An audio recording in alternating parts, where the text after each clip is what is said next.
So one like G or PG movie that I think really like encompasses the hero's journey, the themes of the hero's journey would be Kung Fu Panda.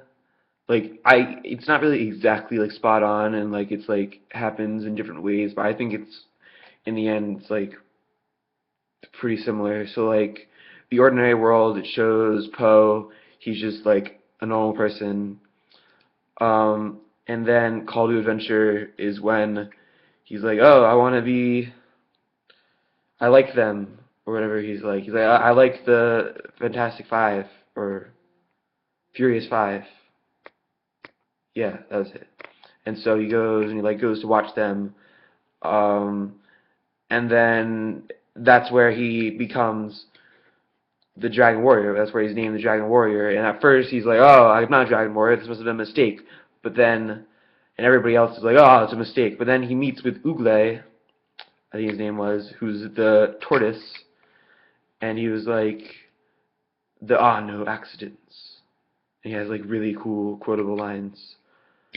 And then he's like, all right, so I guess I'm gonna try. And then the tests and like the allies, enemies, I guess he begins like to become the Dragon Warrior, being trained by Dustin Hoffman, whose name I forget in the movie, but it is Dustin Hoffman.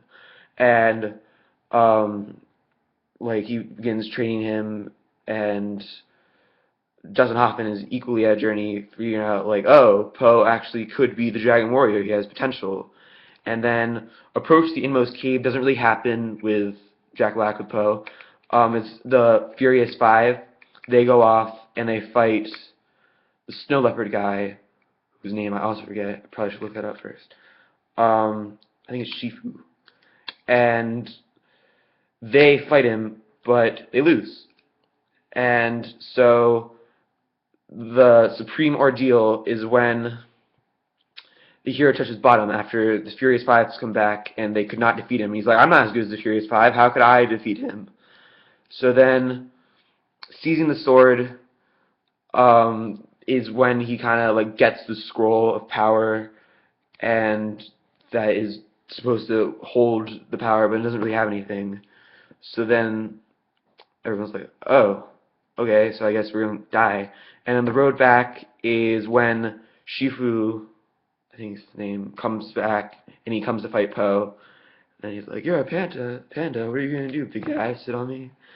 So he's not out of the woods yet, but he clearly wasn't out of the woods yet, so this is where it's kind of like different, because he hasn't won anything yet. But then he fights, and he learns that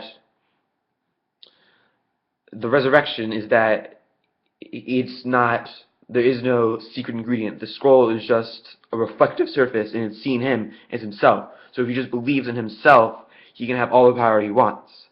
And so with that, he defeats Shifu with the Wuxi Fingerhold, and then he comes back to the ordinary world.